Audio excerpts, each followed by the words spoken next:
자, 지식을 위한 철학 통조림, 담백한 맛 가지고 아, 오늘 우리가 함께 이야기 아, 나누도록 하겠습니다.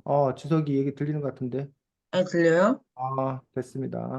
자, 원래 네. 우리 하진이가 지난주에 글쓰기 그린리들 그거 쓴 거 벌써 발표하고 그러고 나서 진행이 되는데 아직 하진이가 안 들어와서 그 부분 우리 이따 하진이 들어오면 진행하도록 하겠고, 준이가 먼저 시작하겠습니다. 네. 아, 네. 제가 일단 첫 번째로 여쭤보고 싶었던 거는, 그, 여기서, 플라톤하고 아리스토텔레스가, 두 명이 제자하고, 스승으로 나오는데, 아리스토텔레스하고 플라톤이 주장했던 이론이 달랐잖아요. 플라톤은 이데아론을 제시를 했고, 그다음에 아리스토텔레스는, 어, 진리론을 제시를 했는데, 그래가지고, 아, 네, 아리스토텔레스하고 플라톤의 두 입장 중에서 여러분은 어떤 입장이 조금 더, 신뢰가 갔는지를 여쭤보고 싶었는데요. 일단 저는, 플라톤의 게 조금 더 괜찮았던 것 같았던 것 같은데, 그냥 플라톤이 이데아라는 거에, 그러니까 빨간 사과가 있다고 치면, 이 새빨간 사과는 빨간 이데아가 많은 거고, 조금 덜 빨간 사과는 빨간 이데아가 조금 적은 건데, 그래가지고 이 부분이 일단 신뢰가 갔고, 또한 우리가 사는 세계와 마찬가지로 이데아의 세계가 있다라는 게 되게, 지금 제가 생각했던, 기본적인 제 머릿속에 있는 생각들과는 조금 다른 사상이어가지고 그 부분이 되게 흥미로워가지고 플라톤의 이데아론이 어, 지, 조금 더 흥미로웠던 것 같습니다. 그 다음에 지석님,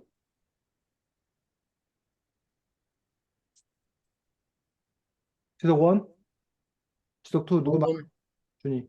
我也这样. 투요. 투. 네, 투 할게요. 네, 저도 플라톤이,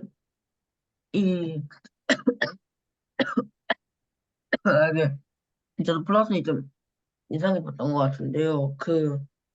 플라톤의 내용 중에서 그 이데아라는 세계가 있고, 그 이데아라는 세계에서 소크라테스의 얘기도 되게, 네, 인상 깊었고, 뭔가 그런 게 실제로 일어난다는 거를 비유해가지고 그런 사상을 만든 게 저는 되게 인상 깊었던 것 같습니다. 네, 감사합니다. 그 다음에 이석권님. 저는 그 플라톤보다는 이 뭐야 이름이 왜 기억이 안 나요? 아리스토텔레스. 저 아리스토텔레스 이론이 더 좀 신뢰가 간 것 같은데 왜냐면 이데아라는 게 결국은 이 세상에 좀 존재하지 않는 좀 동떨어진 개념이다 보니까 약간 마법 같은 그런 느낌이 들어가지고 조금 근데 이제 아리스토텔레스는 이제 모든 에이도스라는 것이 모든 물질에 대응한다 뭐 이런 식으로 주장을 했기 때문에 그게 더 신뢰가 갔습니다. 감사합니다. 그 다음 지성님. 선생님. 저는 그 아리스토텔레스의 주장에 더 공감합니다. 그 플라톤 같은 경우에 이제 이원론을 주장을 했었는데 그렇다면 어딘가에 아, 완벽한 뭔가가 존재한다라고 생각하는데 과연 그런 세계가 따로 있을 것인가? 라는 부분에서 일단 의문스럽고 그냥 그 아리스토텔레스 말처럼 그냥 우리 그냥 인간이라는 존재 그 자체 아니면 그 사물이라는 그 존재 그 자체에 그것들이 깃들어 있는 거라고 보는 것들이 그리고 그 안에서 그 공통된 어떤 그런 속성들을 사람들이 생각을 통해서 이렇게 만들어낸 것일 뿐 그것이 과연 또 다른 어딘가에 실체하고 있을 거다라는 어떤 그런 부분들에 있어서 좀 이렇게 의문이 들고 그래서 이제 자꾸 이렇게 바깥으로 뭔가를 이렇게 향하는 어떤 그런 부분이 아니라 우리 자체를 바라보는 것, 그리고 우리로부터 출발하는 것, 그것이 더 우리 삶에도 더 유익하지 않나라고 생각합니다. 감사합니다. 그다음에 제가 두 번째로 드릴 질문은 여러분은 소피스트에 대해 가지고 어떻게 생각하는지인데요. 소피스트라는 것은 수사학에서 시작되어 가지고 수학이 어떻게 보면 그러니까 자신의 논리라고 할 수 있는데 그래가지고 그 논리를 통해 가지고 상대와 어떻게 하면 말싸움을 하는 거죠. 그런 건데 여기서 이제 시간이 점점 지날수록 소피스트라는 이 어떻게 말하면 말을 잘하는 사람이 출연하게 되죠. 근데 이런 소피스트들이 자꾸 이런 자기가 말을 잘하는 것을 통해 가지고 자꾸 이상한 논리를 제시를 하고 그리고 3단 논법에 맞긴 하지만 이 주장한 논리가 조금 다 이상한 경우가 되게 많아요. 그래가지고 이 책에서 그 소피스트에 대한 주제에 대한 제목도 소피스트들의 궤변인데 그래가지고 여기서 소피스트들이 자기 어떤 그 논리가 조금 이상한 것을 자꾸 어, 대입시키고 이런 부분에 대해 가지고 조금 의문점하고 조금 소피스트들이 어, 이상한 말을 하고 있다라는 생각이 자꾸 생각이 들어가지고 소피스트들이 조금 저는 조금 마음에 들지 않았던 것 같습니다. 네, 그다음 지석투님 네, 질문이 소피스트들에 대해 가지고 어떻게 생각하는지. 네, 소피스트들이 제가 봤을 때 일단은 개병가라고 하잖아요. 그 사람은 보면은 산다는 거에 맞긴 한데 이게 보면은 어떻게 모순성을 띠고 그런 개변을 하는 사람들을 그렇게 의미를 하는 거였잖아요. 이 소피스트가 이거 의미를 하는 건데 보면은 뭐 어느 정도는 어떻게 보면 뭐 진리를 찾아간다 뭐 이런 식으로 바라볼 수 있는데 저 같은 경우에는 그냥 그냥 모순적인 거를 가지고 얘기하면서 뭔가 뭐 둘이 뭐 주장을 펼치고 뭐 토론 뭐 그런 걸 하는 걸 봤을 때 약간 전 이해가 되지 않았던 것 같습니다. 네. 감사합니다. 그다음에 지석원님. 저는 소피스트들이 결국은 말도 안 되는 말을 하는 거잖아요. 약간 준이같이. 그렇죠. 근데 그렇지. 그래서 이제 말도 안 되는 말, 뭐 당연히 말이 안 되기는 하지만 만약 내가 이 사실이랑 이 사람들이 하는 말을 구분할 이제 능력이 충분히 있다면 이 사람들이랑 같이 있으면 오히려 재밌을 것 같은 느낌이 듭니다. 하도 이상한 소리를 해야 되니까. 네, 감사합니다. 그다음에 선생님. 하진이 들어왔어. 아, 하진님. 저는 거기까지 안 읽어봐서 잘 모르겠는데, 일단은, 그, 네. 소피스트가 앞부분에 나오는데 거기까지도 안 읽었으면 저 얼마큼 읽었다는 거야, 하진이. 저 분명 60 몇 줄까지 읽었는데, 네. 60몇 쪽까지 읽었으면 소피스트 읽었어. 진짜요? 어, 네, 읽었어. 소피스트 얘기는 53쪽에 나와. 40, 아, 40몇 쪽, 44쪽부터. 아, 네. 일단, 저도 김지석 그 투님처럼 이해는 안 됐는데, 네. 이해가 좀 잘 안 됐던 것 같아요. 네, 감사합니다. 그다음 선생님. 네, 소피스트에 대해서, 우리가 너무 박하게 평가하고 있다. 아, 그래서 그 소피스트와 관련해서 결국은 그 우리가 뭐 역사는 승자의 기록이다라는 그런 말이 있듯이 서양 철학사라는 분에서 소크라테스부터 플라톤 그리고 그에 이제 아리스토텔레스로 이어지는 그들이 철학 투쟁에서 승리해서 철학의 주류가 되었기 때문에 그들의 상대였던 소피스트들은 완전히 진문계진 거 아닌가라는 그런 뭐 생각이 있습니다. 그래서 물론 그들이 과한 그런 측면들이 분명히 없지 않아 있지만 그래서 이 책에서 특별히 의미가 있었던 것들이 책 53쪽에 그런 내용들이 좀 나오는데 소피스트들의 생각이 오늘날 민주주의의 근간을 이루고 있는 부분들이다 라는 부분들이 상당히 저로서는 의미가 있었습니다. 실제로 소크라테스, 플라톤, 다 민주주의에 대해서 반대했던 사람들입니다. 반민주주의자들입니다. 그래서 근데 오늘날 우리가 민주주의를 최고의 가치로 여기고 있는 어떤 그런 상황에서 소피스트를 비난하고 반민주주의자였던 소크라테스와 플라톤을 숭상하는 것은 되게 좀 이렇게 모순적이지 않나. 라는 그런 생각을 해서 그 부분에 대해서 우리가 좀 이렇게 토의 토론할 필요가 있겠다라고 생각합니다. 물론 이제 소피스트들이 갖는 그 문제는 아 원래 처음 출발과 달리 그 예를 들면 뭐 그 권투를 하면 내가 주먹을 잘 써서 그래서 상대방을 이겨야 된다. 이게 이제 정석이어서 권투를 어떻게 잘할 것인가.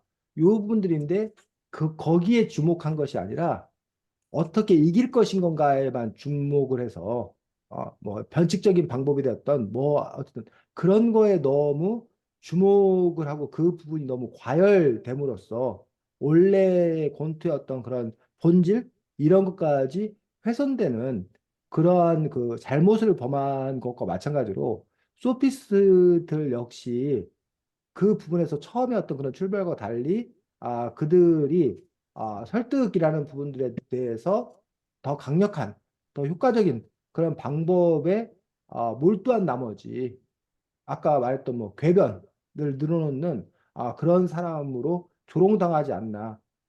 그래서 그 부분에 대해서는 분명히 비판하고 문제를 삼아야겠지만 소피스트들이 궤변만을 일삼는 자인가? 라는 부분에 대해서는 그렇지 않다. 그렇지 않을 것이다. 그래서 본래 그들이 하려고 했던 부분들에 대해서는 평가해줘야 되지 않나. 라는 생각을 합니다.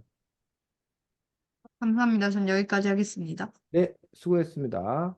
자, 지금 선생님이 했던 이야기를 좀 책을 통해서 다시 한번 확인하고 그리고 나서 이제 그 다음 수업으로 넘어가도록 하겠습니다. 그래서 이 부분이 나름 중요한 부분들이어서 함께 이야기하도록 하겠습니다.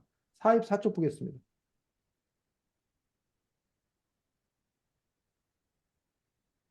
44쪽. 자, 우리가 고대 그리스 지금 현재 그리스는 그 대표적으로 과거 덕분에 먹고 사는 나라. 예, 대표적인 나라가 그리스야. 그러니까 현 그리스 같은 경우에는 관광대국이요, 관광대국. 많은 관광객들이 그리스에 오는데 바로 서양 문명의 본류를 찾아서 그리스를 방문하는 거예요. 그래서 서양 문명의 뿌리를 커다랗게 두 가지로 봐. 뭐하고 뭐하고? 로마하고 그리스. 로마 그리스는 근데 뭐 로마 그리스 맞아. 로마 그리스는 근데 사실 그 두 가지를 하나로 묶어서 같이 봐. 그리스 로마 신화 뭐 이렇게 하듯이. 그래서 로마 그리스를 우리가 이 책에도 나왔는데 헬레니즘, 헬레니즘이라고 말하는 로마 그리스 그 문명 하나와 또 하나는 또한 서양에 있어서 또 하나의 중요한 축은 뭐야? 기독교. 기독교가 서양 역사에 지대한 영향을 끼쳤다는 거야. 이른바 헤브라이즘. 이 책에도 보면 헬레니즘과 헤브라이즘에 대해서 나와 있는 것도 볼 수 있는데 그 헬레니즘, 그 헬레니즘의 원뿌리가 바로 그리스라는 거예요. 그래서 그리스에서 철학도 시작되고 올림픽도 그리스에 시작되고 그리고 지금 현재 가장 대중적인 정치체제인 민주주의도 어디서 고대 그리스에서 시작되었다고 얘기를 합니다. 그래서 그리스의 민주주의가 이제 특징이 몇 가지가 있는데 이른바 직접 민주주의였다라는 거예요. 그 직접 민주주의가 가능한 이유는 사람이 지금처럼 적었어. 많은 인구가 아니라는 거예요. 지금처럼 많은 인구가 아니기 때문에 직접 민주주의가 가능한 어떤 그런 분이에요. 물론 한계는 있지. 여성 제외. 그 다음에 네. 노비 뭐 이런 사람, 외국인은 노예. 가난한 사람, 노비들 뭐 제외라고 하기 때문에 어른 남자, 재산을 가진 어른 남자, 그리스 남자들만을 대상으로 했다는 점에서 한계가 있지만 하지만 그 이전에 다른 체제가 이른바 전제주의 국가, 왕이나 귀족, 특정 귀족의 중심인 그런 전제주의 국가인데 비해서 어쨌든 민의가 반영되는 민회라고 그러지 민의가 반영되는 그리스라는 어떤 그런 체제의 어떤 그런 특성들 그런 특성 때문에 자 거기 읽어주겠습니다. 44쪽 첫째 줄부터 민주주의란 시민들의 의견이 존중되는 정치 형태이다. 따라서 민주사회에 사는 시민들에게는 언제나 자신의 생각을 유창하고 세련되게 표현할 수 있는 능력이 요구된다. 무엇보다도 그들은 각종 회의나 법정에서 명확하게 연설하고 설득력 있게 논쟁해야만 자신들의 이익을 보호할 수 있다. 그래서 아테네 사람들은 자기의 생각을 보다 효과적으로 전달하기 위한 표현 방법을 찾게 되었다. 그 결과 수사학이 개발되었고 그것을 가르치는 소피스트들이 몰려든 것이다. 수사학이 개발되었고 그것을 가르치는 소피스트들이 몰려들었다 해서 그것들이 그런 탄생할 수밖에 없는 그런 그 사회적인 토대가 있었다라는 얘기. 자, 지금도 우리나라의 정치인들, 국회의원들이 되기 위해 가장 필요한 것들이 혹시 뭔지 알아? 정치라면 여러분 생각나는 게 뭐야? 언변이 뛰어나야 돼. 과거에는 연설을 잘해야 됐어, 연설. 아주 연설을 잘해야 됐어. 그래서 선거철이면 과거에는 사람들이 그 연설회가 열려가지고 학교 운동장 같은데 수천 명이 몰려가지고 그 사람의 연설을 듣고 그 사람을 판단했어. 저 사람이 똑똑한 사람인가 뭐한가. 그래서 연설 능력이 상당히 중요했던 얘기. 근데 지금은 그렇게 수천 명이 모이는 그 연설의 기회가 없어. 그 대신 그것들이 이제 이른바 미디어로 다 바뀌면서 지금은 후보자들 합동 토론회가 주로 열려. 그러다 보니까 지금은 무슨 기술? 토론 능력이 뛰어난 사람. 근데 연설 능력이나 토론 능력이나 다 합하면 우리가 흔히 말하는 막 말빨이 센 사람. 그게 상당히 중요한 거지. 뭐 다른 능력도 필요하겠지만 그 능력이 상당히 중요한 거야. 그래서 현재 우리나라 국회의원들, 정치인들 중에 그 전에, 정치인 이전에 어떤 직업군이 가장 정치인이 혹시 많은지 알아? 변호사, 검사. 변호사 출신들이 가장 많더라고요. 그럼 변호사들이 왜 많이 그 국회의원에 진출하느냐? 두 가지 이유 때문에. 변호사들이 기본적으로 언변이 뛰어나잖아. 설득하는 게 직업이잖아. 그리고 그들이 법에 대해서 잘 알잖아. 그러니까 국회가 입법기관이다 보니까 그런 특성 때문에 변호사들이 법률가들이 차지하는 비중이 상당히 커. 그 다음에 이른바 언론인들, 방송국의 앵커였던 사람들, 기자였던 사람들, 이런 사람들이 결국 말과 글 갖고 먹고 사는 사람들이잖아. 또 대학 교수들. 이런 집단이 정치인을 이루는 상당히 중요한 어떤 그런 그룹이었다는 얘기예요. 그 사람들이 결국은 다 그런 훈련을 받는 거잖아. 결국은 여기 지금 요 소피스트라고 하는 사람들, 수학을 가르쳤던 그런 사람들이 오늘날로 치면 뭐 논술 선생님일 수도 있는 거야, 사실은. 어떻게 보면은. 그건 소피스트. 그래서 그런 소피스트들이 존재하는 것은 결국은 아까 말했듯이 민주주의를 기반으로 하고 있는 부분을 볼 수 있습니다. 자, 53쪽 보겠습니다.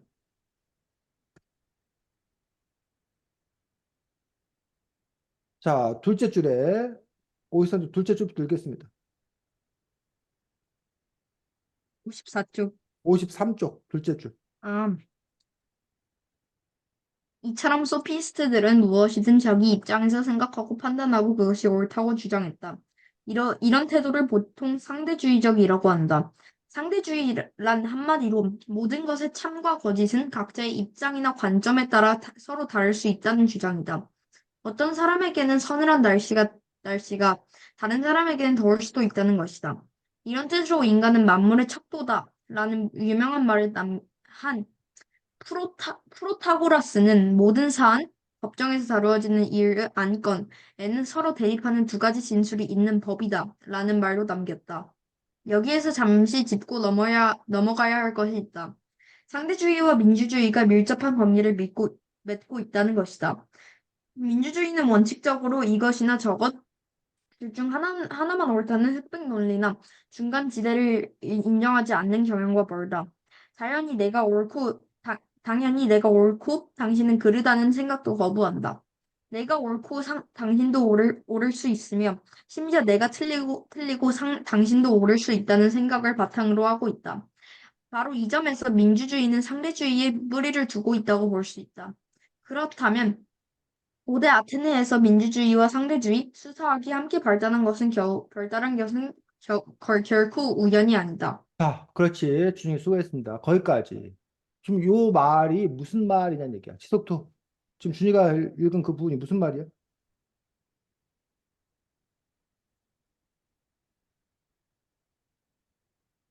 지속투? 예, 그러니까 지금 책이 없어갖고. 그래서 너가 책이 없어갖고 준이가 열심히 읽어줬잖아. 너 잘 듣라고. 아, 듣긴 했는데, 예, 듣긴 했는데, 듣긴 했는데 뭐,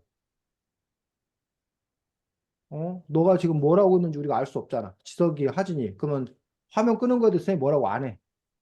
다만, 화면 꺼 있으면 너 뭐야? 더 네가 더 뭐야? 엄격한 저기가 더 요구되는 거지. 지석원,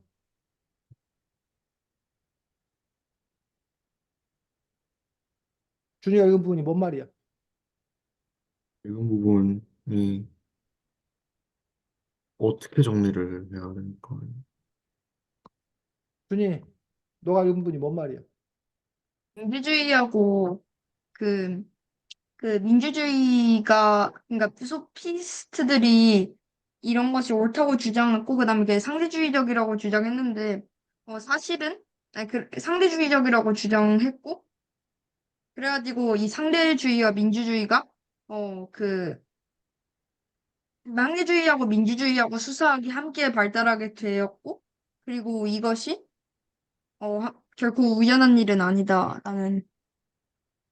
자, 지금 어찌됐든 여러분들이 자꾸 자기 말로 바꾸어서 설명해보려는 노력들이 필요합니다. 그러려면 여러분이 읽을 때, 들을 때 저게 뭔 말이지라고 이해하면서 읽고 이해하면서 들어야지 그게 가능하다는 거야. 그냥 우리가 소리가 들린다고 넋놓고 듣고 있어봤자 정리 안 된다고. 자, 결국 여러분들 오늘날 우리 민주주의에서 가장 많이 얘기되는 단어 중에 하나가 이른바 다양성이야, 다양성. 다양한 가치들을 인정해 줘야 된다. 여기 나와 있는 말, 네 말도 옳을 수 있고 내 말도 옳을 수 있다. 그래서 우리가 토론이 필요한 거잖아. 그래서 상대 입장을 인정해라. 이게 민주주의에서 가장 많이 얘기하는 거야. 강요하지 말아라. 우리가 맨날 얘기하는 거야. 그게 바로 소피스트들이 기본으로 삼고 있었던 거라는 거야. 그래서 상대주의, 여기 나와 있는 소피스트, 민주주의, 그리고 어쨌든 그럼 도대체 누가 옳으냐? 뭐가 옳은지 어떻게 하느냐? 그래서 누가 더 설득력 있게 얘기하느냐? 그게 중요한 거야. 그러다 보니까 그 설득력 있게 얘기하는 방법, 기술, 그게 뭐라는 거야? 어? 수사학. 그게 수사학이라는 거야. 수사, 그리고 그 수사학을 가르친 사람이 누구라는 거야? 그게 소피스트죠. 소피스트라는 거야. 그래서 그것들이 그 같은 맥락, 같은 선상에서 있는 거라는 얘기예요. 그래서 우리가 상대주의의 반대말은 뭐야? 절대지. 절대주의야. 어딘가에 절대선, 절대 진리가 존재한다라고 생각하는 거야. 그래서 그 절대 진리가 있으면 얼마나 사실 편해. 절대적인 진리가 딱 있으면 그거에 따라서 옳고 그름을 명확하게 뭐 할 수 있어? 가릴 수 있잖아. 심판이 가능하잖아. 근데 상대주의는 선생님이 대표적으로 상대주의 입장이잖아, 맨날. 내가 맨날 그래서 선생님이 맨날 뭐라 그래? 이거는 저자의 주장일 뿐이다. 그 주장을 너희가 받아들이든 안 받아들이든 뭐 해야 된다? 너희들이 판단해야 된다. 지금 선생님이 소피스트야, 사실은. 근데 그에 비해서 여러분들 학교 선생님들 중에 그리고 사실은 학교에서 가르치는 것 중에 이게 옳다라고 가르치는 게 얼마나 많아. 인간은 착해야 된다. 뭐 아니면 뭐 질서를 잘 지켜야 된다. 뭐 공부를 열심히 해야 된다. 학생이 학생다워야 된다. 라고 그걸 강조하는 분들이 얼마나 많아. 선생님은 사실 그런 분들이 부러워. 야, 그렇게 절대적으로 이게 옳은 게 있다라고 믿는 그런 분들이. 어? 그 부분에서 과연, 그러면서 이제 그 학생들을 둘러싼 교육에도 논란이 있어. 논란이. 애들이 뭘 아냐. 애들은 판단력이 별로 없다. 그러니 어른들이, 선생님이 올바른 걸 정해서 애들한테 뭐 해야 된다? 주입시켜줘야 된다. 가르쳐야 된다. 그렇게 주장하시는 분들이 계셔. 그게 그동안 우리 교육계의 큰 흐름이에요. 근데 선생님 같은 사람은 사실은 소수파예요. 어? 아니, 근데 그거는 그 사람 입장에 따라 다른 거 아니냐. 우리가 절대 진리라고 할 만한 것들이 과연 뭐가 있냐. 그건 당신의 주장일 뿐 아니냐. 그런 점에서 아이들에게 다양하게 가르쳐주고 선택은 각자의 몫으로 맡게 된다. 라는 게 선생님 개인적인 입장이에요. 그래서 이것도 역시 뭐야? 선생님의 주장일 뿐이라고 얘기를 하는 거야. 그랬더니 그 상대주의의 모순에 빠지는 거야, 사실 보면. 상대주의라는 것 자체가. 또 어쨌든 그런 점에 있어서 이거 이 소피스트들이 어쨌든 지금 현재 아까 선생님 말했지만 민주주의와 같이 맥을 하고 있다는 거예요. 근데 지금 현재 우리가 민주주의를 숭상하고 있는 어떤 그런 상황 속에서 왜 우리는 소피스트를 그렇게 뭐하나 비난하는가? 라는 부분에 대해서 우리가 한번 생각해 볼 필요가 있다라는 거지. 그 얘기를 쌤이 하고 싶었던 거고, 그 뒷부분도 자, 또 읽어. 다른 사람. 주지 말고 책 있는 사람 읽어봐. 하지만부터 밑에서 여섯째 줄, 53쪽.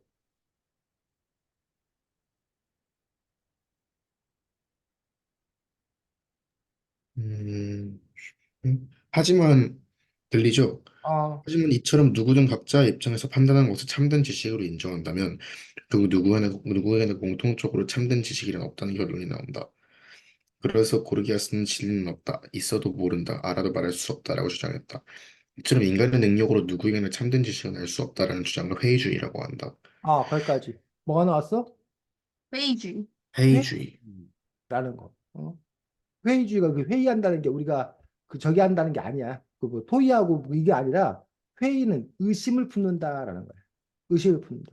그래서 또는 우리가 이른바 불가지론, 불가 알 수 없다.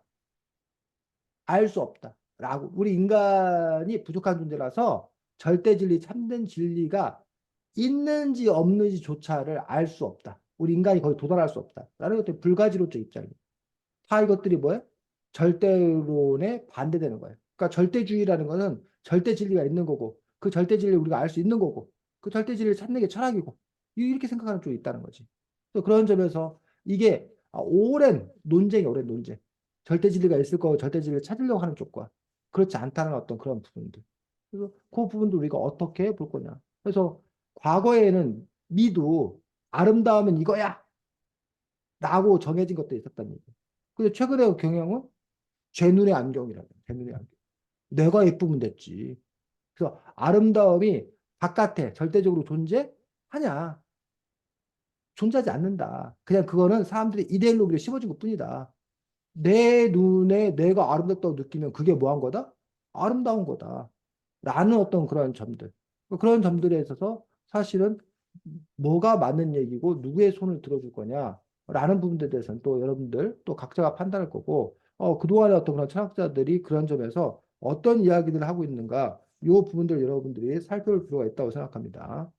자, 그래서 어쨌든 지금 쌤이 상대주의라는 거, 절대주의라는 거, 회의주의라는 거 여러분들이 그 부분들에 대해서 정리할 수 있으면 좋겠습니다. 그래서 아까 얘기했어 그 뭐야 소크라테스, 플라톤, 아리스토텔레스에 이어지는 그 계보가 서양 철학사에서 승리를 거둔 거야.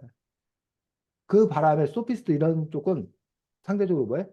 각광받지 못했던 어떤 그런 부분들이 있었던 거지. 자, 그 다음에 아까 뭘 얘기했냐면 플라톤과 아리스토텔레스가 스승과 제자인 거 맞습니다. 그래서 플라톤 이른바 대표적인 이원론자. 준이 왜? 아니, 아니. 이원론자, 그러니까 우리가 이제 이론론이라는 게 있고 이원론이라는 게 있어. 이론론은 말 그대로 하나라는 거야, 하나. 이원론은 하나가 아니라 둘이라는 거야. 그래서 플라톤의 어떤 그러한 생각은 이데아, 그러니까 저 어딘가에 이데아 세상이 따로 존재한다고 생각하는 거야. 이데아 세상이. 그래서 여러분들 어디 보면 되냐면 여기 146쪽 보겠습니다. 자, 146쪽에 거기 이게 뭐야, 무슨 색이야 이거 무슨 색이라고 그래? 컬러로 돼 있는 그 색깔 주황색이야? 거기 부분 하진이가 읽어보겠습니다. 146쪽 마이크 켜고. 그 주황 색깔로 된 거예요? 아유 지덕도 우리 피곤해서 큰일 났네. 지덕도 어떻게 하면 좋아, 지덕아. 인간을 예로 들어보자. 플라톤이라면 인간의 이데아가 정말 있기 때문에 그것을 부분적으로 가진 개별적 인간 철수 영이가 있다고 할 것이다. 하지만 아리스토텔레스 이와는 반대로 정말로 있는 것은 우리가 철수 영이라고 부를 수 있는 것은 있는 개별적인 인간이며 인간의 이데아란 정말로 있는 것이 아니라 단지 우리 정신축의 개념으로만 있을 뿐이라고 주장했다. 그런데 개념이란 무엇일까? 개념이란 우리의 정신 안에 형성된 개별적인 사물의 속성이나 관계들이다. 그리고 이것을 언어로 표현한 것이 단어이다. 예를 들어 우리말 사과 영어, 애플 독일어, 애플과 같은 단어들은 모두 사과라는 개념의 언어적 표현인 것이다. 자, 요게 뭔 말인지 이해가 가? 지금 하진이가 그러니까, 읽어준 이 부분 이해가 가? 잘 이해할 때 그러니까, 한번 설명해 볼래? 누가? 음,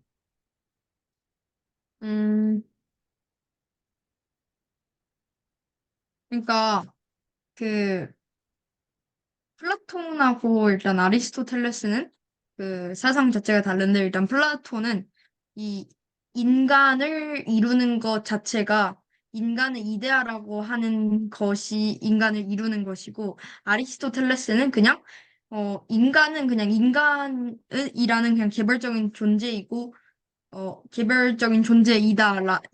이데아라는 것은 없고, 우리에게는 정신 쪽에 있는 개념만 존재한다. 그리고 여기서 개념의 의미를 설명을 하는데, 그러니까 개념은 그, 뭐라 해야 되지? 그, 자, 그렇지. 어, 지석, 네. 지석원. 실제로 이렇게 존재하는 게 딱 있고 우리가 이걸 인지할 때는 이제 개념이라는 걸로 인지를 하는 그런 느낌인 거. 음. 자, 지금 여기 지석이도 있고, 준이도 있고, 지석도 있고, 하진이도 있는데, 선배도 있고, 다 우리가 사람이야, 사람. 근데 우리는 다 완전한 사람이 아니라는 거야. 그런데 이 세상 어딘가에, 이 세상 바깥 어딘가에 완전한 사람이 존재한다는 거야. 그게 플라톤의 주장이에요. 완전한 사람이 존재하고, 그 완전한 사람의 그림자, 완전한 사람의 모방, 완전한 사람의 흉내 낸 거가 지석이고, 준이고, 하진이고, 선배라는 거야. 이게 누구의 주장이야? 플라톤의 주장이야. 자, 우리가 원을 그려. 자, 지석이가 원을 뭐 자를 대고 그리던, 준이가 컴퍼스를 갖고 그리던 그 원이, 자, 원의 정의는 뭐야? 중심점에서 똑같은 거리에 있는 점을 이은 선이지. 근데 완벽한 원을 우리가 그릴 수 있을까? 0.00001mm라도 뭐야? 틀릴 거 아니야. 틀려요. 틀리겠지. 그래서 세상에 어떤 온도 완벽한 온은 존재하지 않아. 근데 저 이데아의 세상에 완벽한 온이 존재한다고 생각하는 거야. 원의 이데아가. 그게 누구의 주장이야? 플라토. 플라톤의 플라톤. 주장. 그런데 아리스토텔레스는 완벽한 원, 완벽한 인간 이런 거 없다는 거야. 그건 단지 뭐일 뿐이라는 거야? 생각 속에 있는, 우리의 생각, 개념, 머릿속에 있는 생각일 뿐이라는 거야. 그게 실제하는 게 아니라는 거야. 그게 가장 뭐야? 차이야, 차이. 그래서 그냥 지석이, 준이, 뭐 하진이 선배가 그냥 인간 그 자체고 우리들의 공통의 요소에서 인간이라는 개념만 있을 뿐이라는 게 아리스토텔레스 생각인 반면에 플라톤은 그게 실존. 우리가 몰라서 그렇지 이 이데al 세상에 따로 존재한다고 생각하는 거야. 완전 무결한 것들이. 어? 어때? 지석투 누구에게 더 음. 끌려? 플라톤. 응? 네? 플라톤에게 더 끌려? 음. 너가 생각해도 저 세상 어딘가에 완벽한 인간, 완벽한 원, 뭐 이런 완벽한 선 이런 것들이 존재한다. 그러면은 그런 게 있어야지 어느 정도의 저희가 그런 걸 정의될 수 있고 그런 거 아닐까요? 음. 그래서 그런 부분에서 여러분들이 플라톤의 어떤 그런 생각을 따라갈 수 있는 거고. 그래서 이제 앞뒤가 다른 거야, 앞뒤가. 이데아가 존재하고 흉내는 우리가 있는 건지 그게 아니라 아리스토텔레스는 우리가 있고 우리에서 공통적인 걸 뽑아서 개념이라는 게 생긴 거라고 생각하는 거예요. 단지 개념이라고 생각하는 거예요. 그런 점에서 이제 플라톤과 이데아가 플라톤과 아리스토텔레스가 서로 그렇게 차이점을 갖고 있는 것들을 볼 수가 있습니다. 자, 여기 그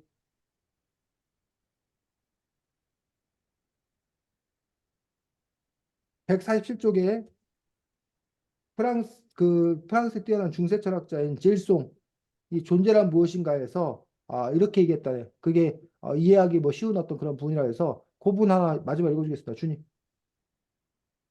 프랑스의 어떤 의사가, 네, 어디서부터? 거기 맞아. 거기 읽으면 돼. 프랑스의 어떤 의사가 아픔이란 것은 없고 오직 아픈 사람만 있다라고 말했을 때 그는 쉽고 간단한 문장으로 아리스토텔레스 이론 전체를 요약한 것이다. 자, 거기서 아픔이라는 것은 없고, 즉 아픔이라는 이데아가 그런 거 없다는 거야. 단지 뭐야?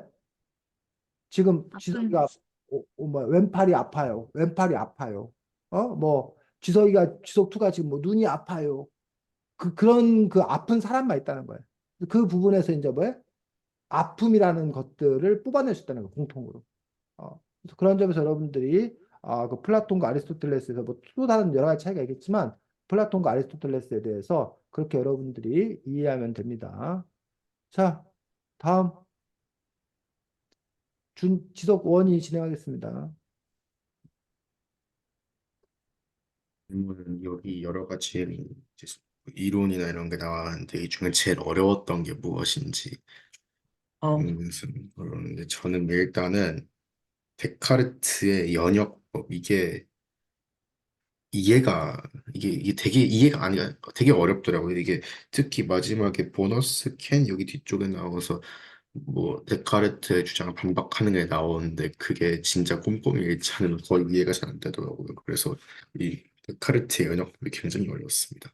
준이 저도 데카르트의 연역법이 진짜 거의 이해가 안 될 만큼 어려웠어요. 진짜, 그러니까, 그러니까, 그러니까 이 데카르트라는 사람이 이걸 어떻게 만들었는지도 모르겠고, 이 사람이 어떻게 이해했는지도 모르겠고, 그냥 조금 데카르트라는 사람은 조금 저희랑 조금 다른 영역에 속해 있는, 뭐, 천재적인 인간인 것 같고요. 그리고 저 베이컨의 귀납법이라는 부분에서도 그 중간에, 어디였지? 그 중간에, 어디 있었는데 갑자기 기억이 안 나네요. 여기 그 데카르트의 귀납법 부분, 그 베이컨의 귀납법인 부분에서도 중간에 되게 어려운 부분이 있었는데 그 부분에서도 조금 이해가 안 돼가지고 계속 몇 번씩 읽고 막 그랬던 것 같습니다. 시석이 음, 또 몇 가지 있었던 것 같은데, 일단은, 뭐 앞서 말했던 데카르트 같은 경우에는 그냥 이해를 못했고, 맞네. 그리고, 그 앞에서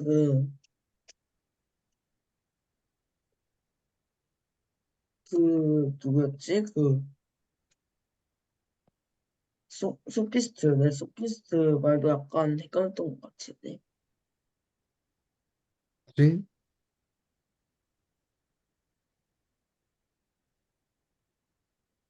저요? 저요? 아, 저도 그 소피스트의 궤변이 이해가 안 되는데, 네, 그래서 살짝 중간 때 뇌를 빼고 보다가, 네, 그쪽에서도 이해가 좀 안 됐, 말들이 좀 복잡해서 이해가 잘 안 됐던 것 같아요. 네. 선생님? 네, 뭐 저 역시도 어려운 부분들이 많이 있었고 그 베이컨의 우상 중에서 그 네 가지 우상을 옛날부터 읽었었는데 뭐 종족의 우상, 동굴의 우상, 뭐 이런 시장의 우상, 극장의 우상 맞아요. 이랬는데 그 우상 맞아요. 부분들이 좀 이렇게 헷갈리는 그런 부분들이 좀 이렇게 있어서 그 부분들이 약간 혼란스러운 점들이 좀 있었습니다. 제가 아까 그 베이컨의 귀납법에서 헷갈렸던 부분이 그 부분이에요. 음.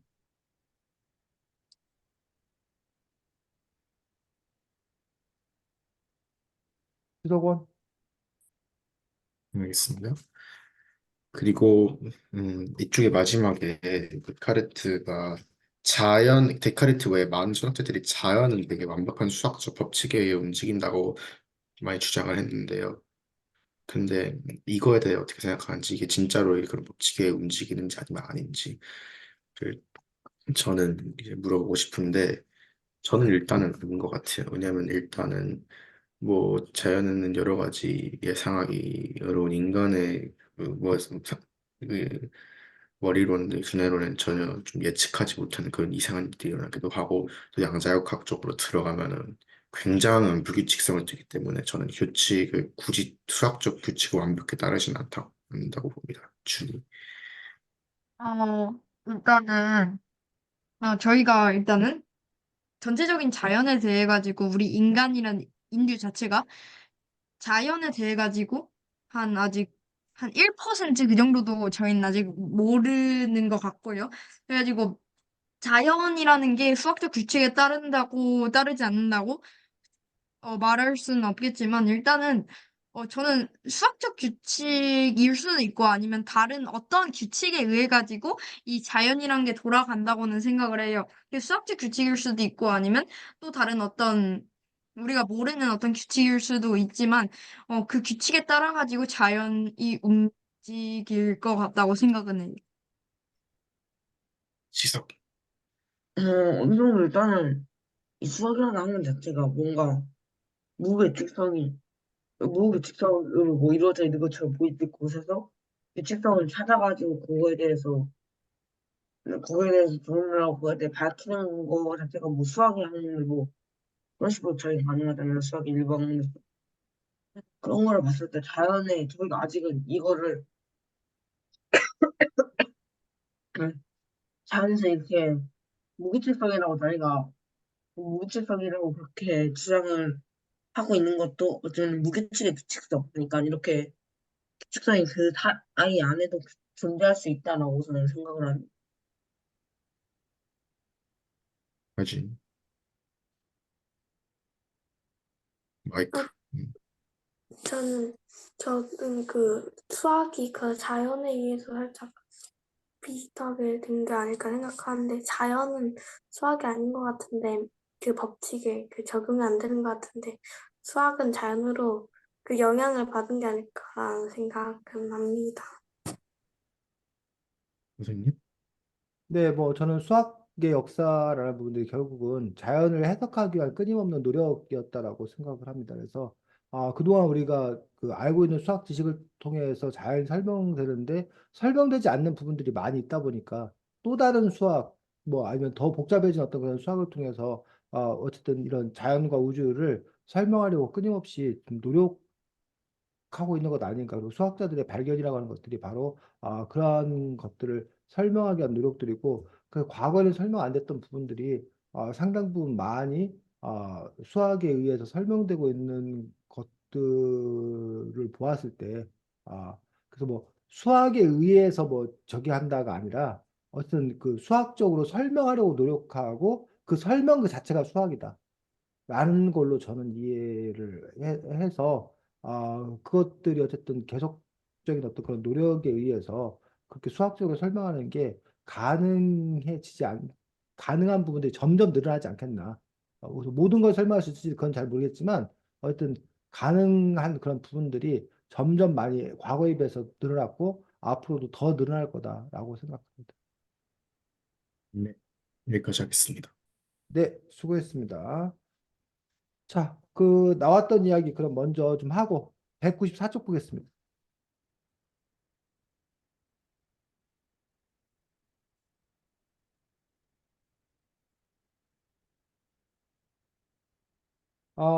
여기서 보면 이제 어쨌든 양대 산맥으로 얘기하는 것들 우리가 영국 쪽에서는 우리가 귀납법이라고 경험론, 귀납법 쪽으로 영국 철학 얘기하면서 그 베이컨 그리고 그 이른바 아는 것이 힘이다라는 그 많이 들어봤지? 아는 것이 힘이다. 그게 이제 요 베이컨 그쪽에서 나오는 거야. 그다음에 반면에 이제 우리가 프랑스 대륙에서 이제 그러니까 합리론 이야기하면서 그쪽은 연역법적인 전통에 대해서 얘기를 많이 하고 거기에 이제 가장 선두의 대표적인 인물이 바로 이 데카르트를 이야기를 많이 합니다. 그래서 베이컨 vs 데카르트 보통 얘기를 하고 근데 사실 이거는 둘 중에 하나에 옳다, 그르다, 어느 한편의 승 이게 아니라 두 개가 다 같이 이제 상황에 따라서 필요한 어떤 그런 맥락들을 갖고 있습니다. 그래서 여러분들이 베이컨과 사실은 이 데카르트를 이해하는 것들, 그것들도 상당히 중요하고 여러분 교과서 나중에 이제 또 학교에서도 베이컨이나 그 데카르트를 배우게 되는데 교과서 수준보다 이 책이 훨씬 더 좀 더 깊이가 있는 그러한 부분들이기 때문에 더 좀 어렵기도 하고 하지만 이걸 또 제대로 잘 이해하면 더 깊이 있게 좀 이렇게 이해할 수 있다라고 생각합니다. 그래서 균화법에 대해서 먼저 간단히 얘기를 하자면 균화법은 그냥 우리가 개별적으로 많은 것들을 만나는 거예요. 그 개별적으로 많은 것들을 보다 보면 그 안에서 뭘 찾을 수 있다는 거예요? 공통적인 걸 찾을 수 있다는 거예요. 그 공통적인 걸 찾은 그 원리를 그게 찾겠다는 거예요. 그 각 개별적인 사실로부터 공통의 것들을 끌어모아서 원리를 찾는 거예요. 그래서 맨날 그 균화법 설명할 때 그거잖아. 준이가 죽는다. 지석이도 죽는다. 뭐 지석투도 죽는다. 한이도 죽는다. 선배도 죽는다. 그러므로 인간은 뭐 한다? 죽는다. 인간은 죽는다라는 그런 진리를 바로 개별적인 사람들의 사실로부터 그걸 끌어냈다는 거예요. 요게 이제 우리 흔히 말하는 거예요. 귀납법이라고 얘기를 하는 거예요. 그래서 사실 우리 그 많은 실험들이 다 귀납법에 의해서 이루어지고 있잖아.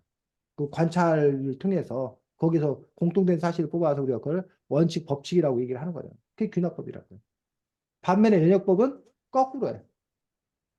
원리가 먼저 있고, 원리가 먼저 존재하고, 그 모든 사람은 뭐 한다?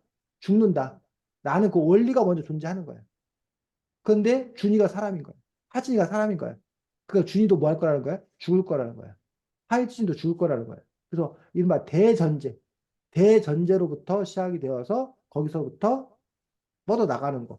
이런 것도 우리가 이제 연역법적 사고방식이다라고 이야기하는 것들. 우리가 또 이제 논리적 측면 이럴 때 또 연역법을 또 상당히 많이 사용하고 있는 그런 부분들을 볼 수가 있습니다. 그래서 그게 가장 이제 뭐야 쉬운 이해, 그냥 가장 초보적인 어떤 그런 이해고 그것보다 이 책은 좀 더 이제 깊이 있게 들어가고 있는데 자, 베이컨의 귀납법과 관련되어서 여러분들이 베이컨이 그 네 가지 우상에 대해서 이야기하더라는 얘기예요. 그러니까 그 전이 우리 이른바 중세 시대가 신의 어떤 그런 계시 이런 거를 통해서 우리가 뭘 알 수 있고 뭐 깨달을 수 있다 이렇게 생각했다는 거예요.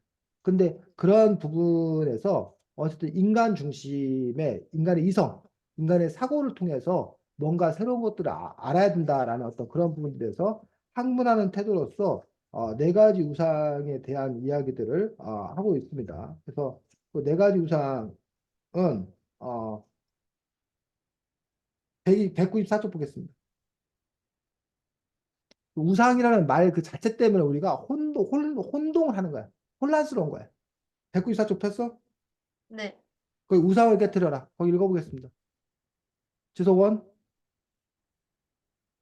우상이란 본래 유대교나 기독교에서는 거짓 신을 말한다. 즉 신이 아닌데도 우리가 마치 신처럼 섬기면서 스스로 그것의 노예가 되는 어떤 것이다. 자, 거기까지. 그게 우리가 본래 알고 있던 일반적인 의미에서 우상이야. 근데 베이컨이 말한 우상은 그게 아니야. 읽어. 그런데 베이컨이 말하는 우상은 우리가 대상을 잘못 판단하게 만드는 편견이나 선입견을 의미한다. 자, 뭐라고? 우상이 뭐라고? 대상을 잘못 판단하게 만드는 편견과 선입견이. 편견과 선입견. 또 올바른 지식을 추구하려면 우리가 어떠한 편견이나 선입견을 가지면 안 된다는 거야. 그게 올바른 지식으로 하는 걸 방해한다는 거야. 그 편견이나 선입견을 보고 우리가 뭐라고 한다는 거야? 우상이라고 얘기한다는 거야. 그래서 우리가 기존에 알고 있던 그 우상과 이 뭐야 베이컨이 말한 우상은 다른 거야, 다른 거. 계속 읽겠습니다. 우리의 정신이 이러한 편견이나 선입견에 사로잡혀 노예가 되었다는 뜻이다. 참된 지식을 얻기 위해서는 당연히 이것부터 깨트려야만 하는데 베이컨이 보기에 여기엔 네 가지가 있다. 첫째가 아, 종족의 음, 의사이다.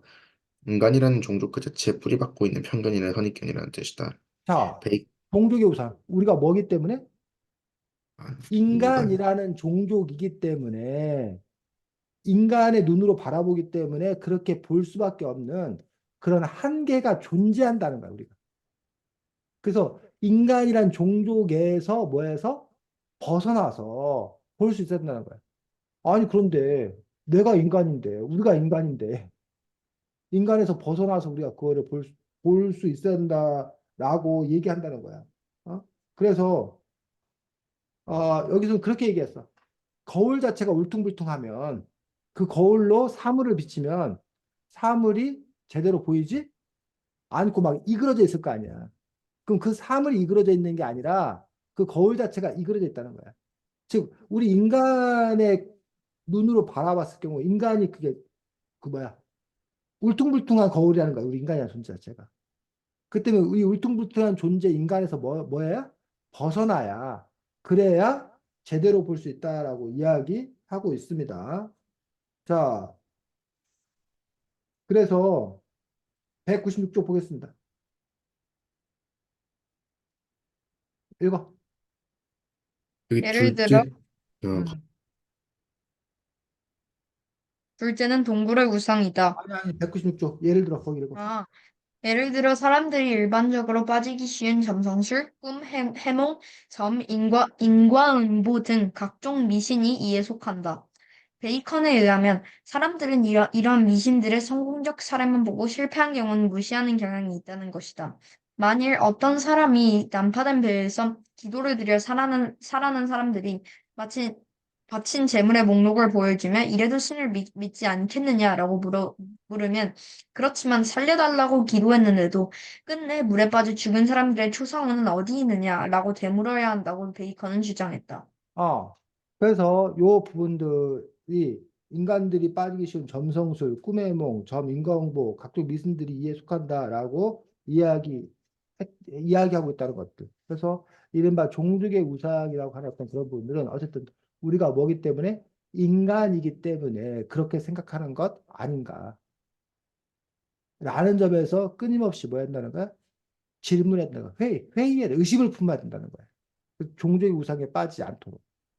자, 그 다음에 준이 계속 읽어, 둘째.